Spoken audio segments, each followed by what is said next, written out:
Bonjour à toutes et à tous, bienvenue sur KTV, Kwezi FM, le 106.9 pour un temps de parole, toujours en direct à la radio et à la télévision. Le sénateur, le vice-président du Sénat est sur notre plateau. Toujours un plaisir de le recevoir. Monsieur le sénateur, bonjour. Bonjour. Merci d'avoir accepté notre invitation.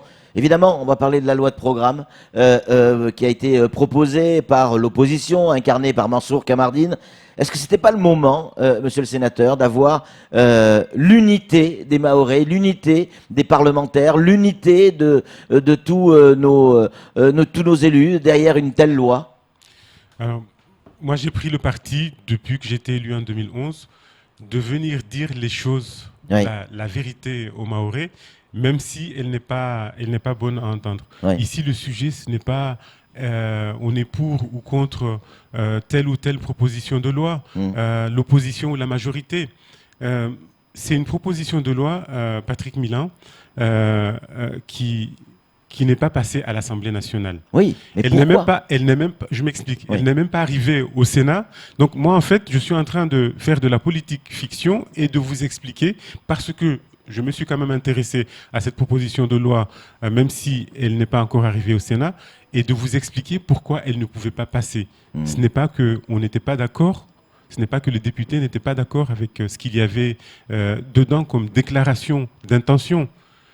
Techniquement, hier, j'ai relu les débats qu'il y a eu à l'Assemblée nationale. Et l'intervenant du groupe Modem dit ceci. Il dit les 99 millions de financement que Mansour Kamardine a prévu chaque année pour alimenter les projets qu'il envisage dans sa proposition de loi, eh bien, repose sur une taxe qui n'existe plus, qui a été annulée par le projet de loi de finances de 2018. La taxe sur les transactions infrajournalières. C'est une taxe, moi je me souviens des débats qui a été annulée en 2018 parce que c'était une machine à gaz, c'était une usine à gaz, elle ne pouvait plus fonctionner. Donc imaginons par extraordinaire, malgré tout ce qui a été dit, que cette proposition de loi ait pu être votée, eh bien, on se serait rendu compte qu'en fait, il n'y avait pas de quoi financer les projets qui étaient dedans. Parce que, assise sur une taxe qui n'existe pas. Donc, est-ce que c'est responsable de voir des choses comme ça? Il y en a d'autres. Je peux y revenir si Et vous vous pensez voulez. qu'il l'a fait exprès? Non. Mais l'erreur est humaine. Oui. Il faut décortiquer cette analyse. Est-ce que vous pensez que c'est responsable pour un parlementaire de venir ici et de vous dire « je suis d'accord » même si c'est impossible sur le plan constitutionnel, sur le plan institutionnel, que cette proposition de loi ne puisse pas passer? J'ai dit que c'est le conseil départemental, parce que ici à Mayotte, le conseil départemental est à la fois département et région, qui s'occupe du développement économique. Il y a le plan de sortie de crise qui est sur la table.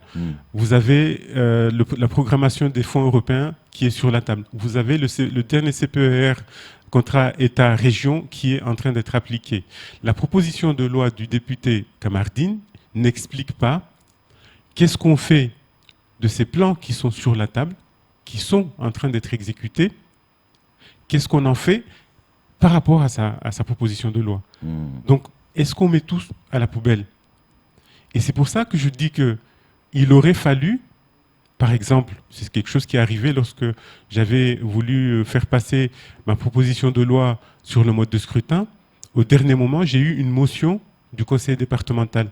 Est-ce que le député s'est muni, par exemple, d'une motion du conseil départemental disant je demande aux députés de l'Assemblée nationale de voter cette proposition de loi parce que... Disons qu'il aurait pu le faire, parce que bon, au conseil départemental, c'est un peu soit badine, quoi. Ça aurait pesé. Ça aurait pesé à l'Assemblée nationale que les députés voient... C'est comme ça qu'on voit qu'il y a unanimité. Vous savez, l'unanimité ne se décrète pas. C'est comme ça que les députés auraient pu voir que le chef de file du développement économique, c'est-à-dire le conseil départemental, porte cette proposition de loi. Au lieu de ça, on fait les travaux dans son coin. Mansour fait ce travail dans son coin, le propose, et aujourd'hui, il s'étonne que le député ne l'ait pas suivi. Mais il vous a pas contacté, il n'a pas contacté ses collègues, ses confrères parlementaires pour en parler de cette loi Moi, programme. il m'a écrit Oui, une fois la proposition de loi déposée à l'Assemblée nationale pour me demander mon soutien. oui. Mais j'allais lui donner mon soutien si la proposition de loi était passée à l'Assemblée nationale et venait au Sénat. Oui.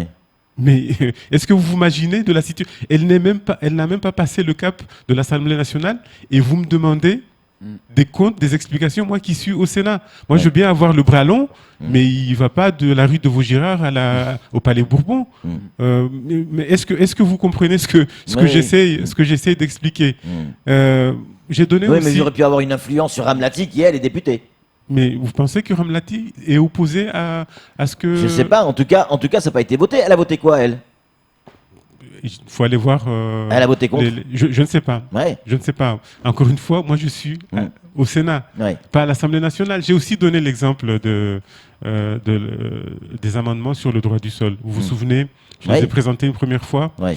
La majorité au Sénat, on sait qu'elle n'était pas de gauche, a rejeté ces amendements dans un premier temps. Je suis allé chercher Gérard Larcher, le président du Sénat. Je lui ai demandé de soumettre ma proposition de loi au Conseil d'État. Gérard Larcher, nous ne sommes pas du même bord politique. Mais je sais. Et il a accepté de saisir le Conseil d'État. Et c'est comme ça que cet amendement a fini par passer. Et lorsque les dispositions allaient à l'Assemblée nationale, c'est là où le président Macron, je suis allé lui demander de parler aux députés.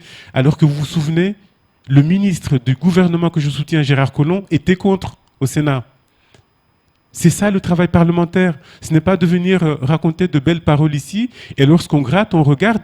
En fait, même techniquement, même constitutionnellement, ce n'est pas possible. C'est ça ce qui se passe. Alors, c'est vrai que nous, en off, en fait, on ne sait pas ce qui se passe parce que dans les réseaux sociaux, dans tout le lot, vous êtes les ennemis de Mayotte, vous êtes les traîtres, parce qu'on ne sait pas comment ça s'est passé, comment ça se passe. Est-ce qu'aujourd'hui, vous voir sur une table et débattre avec le député Mansour Kamardine et expliquer comment ça s'est passé, peut-être expliquer aux Mahorais, voilà, moi, j'ai pas de faute là-dedans, c'est peut-être le député Kamardine qui n'a pas voulu suivre le même chemin qu'on lui a conseillé, par exemple. Kamar, malheureusement, vous ne pouvez pas empêcher certains, d'ailleurs ce sont toujours les mêmes, de s'exciter sur les réseaux sociaux. Mais la plupart du temps, ces gens ne savent même pas de quoi ils parlent. Bien évidemment, moi je suis prêt à... Pourquoi chaque mois,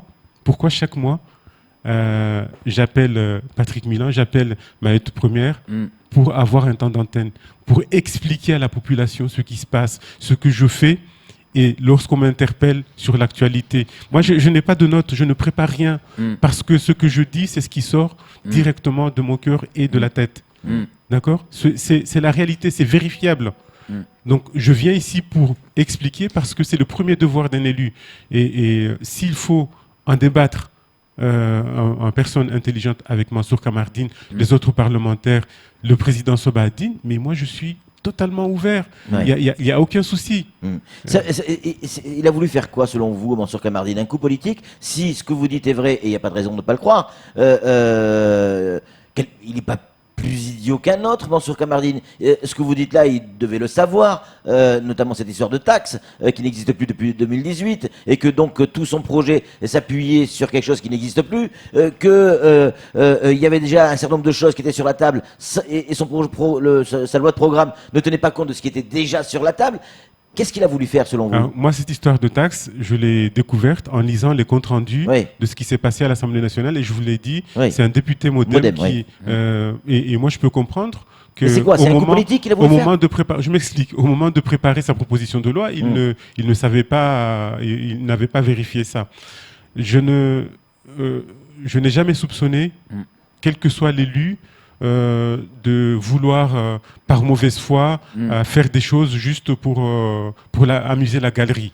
Moi, je pense que les élus, les responsables politiques que nous sommes tous mus d'une bonne volonté. Nous croyons bien faire. Et c'est pour ça que c'est important de discuter. Vous savez, avant chaque examen de la moindre proposition de loi, du moindre projet de loi, on organise des auditions, ce qu'on appelle des auditions. Et là, en l'occurrence, il fallait auditionner le conseil départemental, et notamment le vice-président chargé du développement économique, pour que lui, il dise, pour qu'il donne sa version des faits. C'est comme ça, comment ça se passe au niveau des juridictions aussi, ce qu'on appelle le contradictoire. Donc, on peut estimer qu'on fait bien les choses, mais c'est pour ça qu'il faut discuter, qu'il faut échanger, parce que on peut avoir des surprises comme celle-là. Moi, je ne sais pas ce qui s'est passé dans la tête de Mansour Kamardine, demandez-lui, mais je ne peux pas, moi, aujourd'hui, me taire, et puis en plus, je n'ai rien demandé, c'est vous qui m'interrogez sur l'actualité. Faire silence sur ce que je sais, sur ce que je crois être la vérité, juste parce que il faut... Ok, mais ça ne donne pas une bonne image de Mayotte, monsieur le sénateur. Donc que ce soit les parlementaires, que ce soit les sénateurs ou les députés. Regardez ce qui se passe à La Réunion. Ils s'engueulent comme du poisson pourri sur l'île. Et quand ils sont à Paris, ils sont unis. Patrick Milin. Ils y arrivent. Patrick Milin. Et nous, on n'y arrive pas. Imaginons, allez, on rembobine le film. Vous m'interrogez en début d'interview, je vous dis, non, moi je ne veux pas d'histoire avec Mansour, je me tais. Vous l'auriez pris comment? Vous l'auriez pris comment? Donc je viens pour m'expliquer. Moi je peux me tromper. Il faut vérifier. Moi, je pense être de bonne foi. Je suis sûr que ce que je dis, mais je peux me tromper. L'erreur est humaine. Mais ne me reprochez pas de ne pas m'entendre. Vous voulez que je raconte des mensonges aux Mahorais? Non. Non, on en a suffisamment entendu. Ouais. Pas de vous. On va changer de sujet parce que on a plein de choses à vous demander, notamment sur les Jeux des îles. Ça fait aussi le buzz un peu partout, sur tous les médias de Mayotte. Ça devient insupportable que nos sportifs mahorais puissent aller à Maurice sans la Marseillaise, sans le drapeau bleu, blanc, rouge. Est-ce que oui ou non, monsieur le sénateur, on est français? Là aussi, je vous recommande de lire un post que Mohamed Mandjié a fait sur Facebook, Je l'ai lu. où il dit « Et si on s'intéressait un peu plus au sport et on encourageait un peu plus le sport ?» Patrick Milin, il ne faut pas qu'on se raconte des histoires. Ce n'est pas un problème qui est né là aujourd'hui. C'est un problème qui existe depuis que les Comores ont décidé de revendiquer Mayotte. Il y a eu une exception dans l'histoire où on a pu défiler avec nos couleurs. C'était un concours de circonstances, deux circonstances. Ça s'est produit sur une île française, La Réunion, et on a eu une volonté politique, une volonté gouvernementale, et notamment c'était le préfet Saurin, qui était préfet à l'époque à La Réunion. Et ce sont ces deux circonstances qui ont fait que, exceptionnellement, on a pu montrer à tout le monde qu'effectivement, nous sommes français. Nous sommes français. Oui, mais quand on entend Annick Girardin, ministre des Outre-mer, qui dit, en gros, sur cette histoire, eh bien, rapprochez-vous, je caricature un peu, rapprochez-vous des Réunionnais, mettez-vous en groupe et vous y allez ensemble. Eh bien, moi, je ne suis pas d'accord avec ces propos. Vous n'êtes pas d'accord avec Annick Girardin là-dessus? Je ne suis pas d'accord avec ces propos. Oui. Et là aussi, à chaque fois que je n'ai pas été d'accord avec les gens que je soutiens, je le dis. Oui. Pourquoi aux Caraïbes, nous avons plusieurs îles des Antilles qui défilent chacune avec ses couleurs. Donc il ne faut pas nous la faire à l'envers. Il ne faut pas nous faire cette histoire à l'envers. Qu'il y ait des difficultés diplomatiques, mais personne n'en disconvienne. Ce n'est pas la France qui bloque, contrairement à ce que certains peuvent dire. Je viens de vous démontrer le contraire lorsque ça s'est passé à La Réunion. Ce sont les pays, et notamment le pays hôte, Maurice. Il y a une charte qui a été signée, c'est cette charte qu'il faut arriver à changer. Tant que cette charte... Tout ça financé par la France, n'aura en pas... partie, hein. Oui, Ben oui. oui, mais ces jeux ne se déroulent pas en France. Oui. Ces jeux se déroulent à Maurice. Oui. Donc Avec l'argent de nos impôts. même financé en grande partie par la France, si Maurice dit vos histoires là j'en veux pas sinon dégagez, eh bien ça se passera comme ça. Vous allez aller à la rencontre de ceux qui vont manifester le 10 juillet prochain devant l'Assemblée nationale, justement pour cette histoire, ces Mahorais avec ces associations qui militent pour que Mayotte défile en bleu, blanc, rouge à Maurice pour les Jeux des îles. Moi j'estime, même si là aussi ça ne va pas plaire, que la place des élus c'est dans leur assemblée. Oui. Comme vous l'avez dit justement tout à l'heure, des manifestations comme celle-là, pacifiques, devant des lieux symboliques où les choses se passent, moi je suis pour. Moi, je suis pour, donc je vais voir mon agenda. Si ce jour-là, effectivement, je suis libre, j'irai à ce genre de manifestation. Mais c'est toujours délicat parce qu'on ne sait jamais ce qui s'y dit. Les pancartes, moi je ne vais pas participer à une manifestation où on insulte la France, où on insulte... C'est ça. Vous voyez, Sur le fond, vous êtes d'accord? Attention à la forme. Mais oui, Ouais. mais oui, c'est la démocratie. Ouais. Mais chacun a sa place. Ouais. L'élu, on compte d'abord sur lui pour faire évoluer les lois, le parlementaire, malgré les difficultés. Donc ça, c'est mon attache principale. Ouais. Après, en démocratie, on peut aussi manifester pour une cause noble, une cause juste, et celle-là, elle est noble, elle est juste. Certains syndicats, pour conclure, s'inquiètent du non-avancement des relations sociales, les tensions sociales, notamment à Mayotte. Comment vous, en tant que sénateur, avec le lobbying que vous pouvez avoir, pouvez faciliter, vous qui êtes un homme de gauche, faciliter effectivement, non pas les mouvements sociaux, mais les avancées sociales?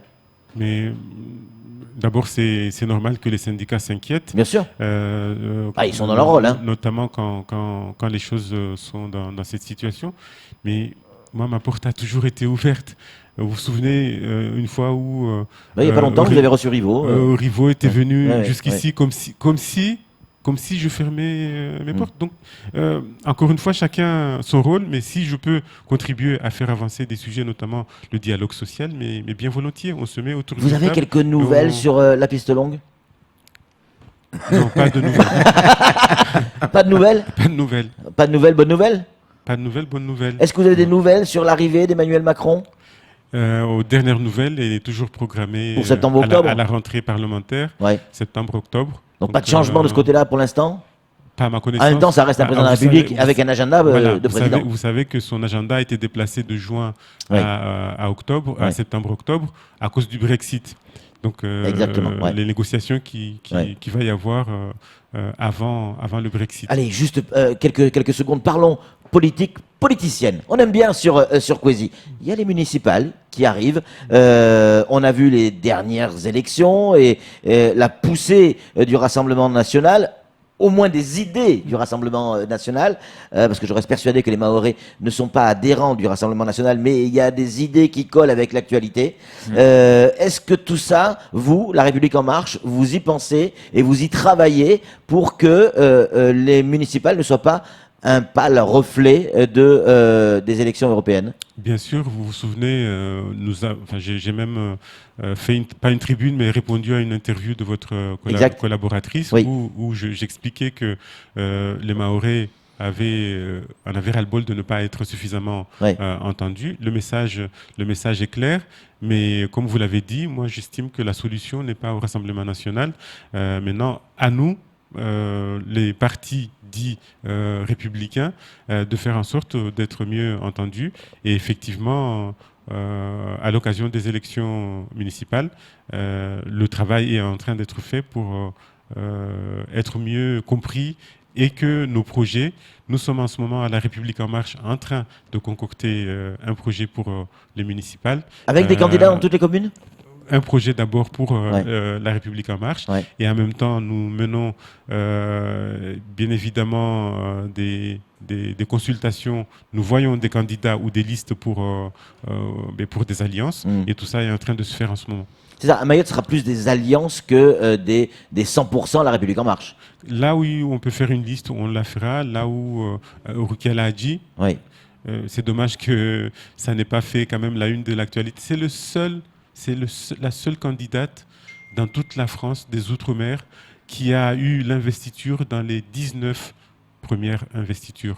Et ici, ça ne fait pas l'actualité. C'est quand même... Il y en a une qui est disponible, c'est en Chiabamana. Elle est sans étiquette.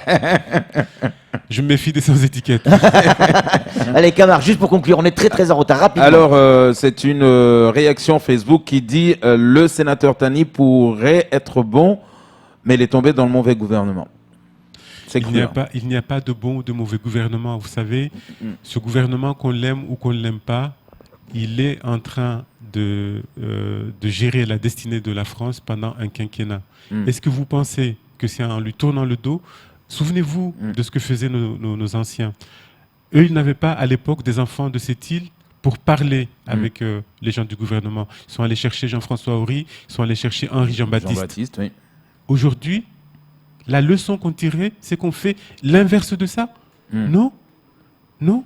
Moi, je ne suis pas d'accord avec tout ce que fait le gouvernement. À une autre époque, il y a des gens qui sont rentrés en résistance. Hein. mais- On n'est pas obligé de dire oui, forcément. Patrick, Sans aucune comparaison, évidemment. Hein. vous ne parlez pas de résistance Ouais. dans une situation comme celle-là. Situation politique. Non, là, vous exagérez. On l'a vu avec les Gilets jaunes en France. Donc, je Métropole. finis de répondre à la question de Camar. Mais au contraire, c'est en étant avec le pouvoir, il ne faut pas accepter tout et n'importe quoi. Je viens de vous répondre sur la question des drapeaux. Oui. Moi, à chaque fois que je peux marquer ma différence, je le fais. Ouais. Mais pourquoi cette suspicion ici, aujourd'hui, c'était la même par rapport à Hollande, que le gouvernement avait du mal à Mayotte. Vous pensez que le gouvernement aurait mis 1,3 milliard sur la table à monter des projets s'il y avait une animosité par rapport à Mayotte?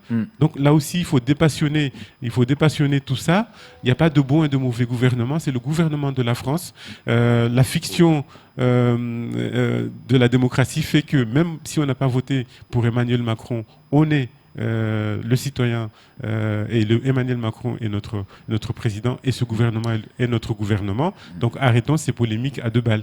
Monsieur le sénateur, merci beaucoup d'avoir répondu à toutes nos questions et d'avoir, une fois de plus, été présent sur notre plateau. Merci à vous. Allez, c'est tout pour ce temps de parole. Tout de suite, la suite de nos programmes.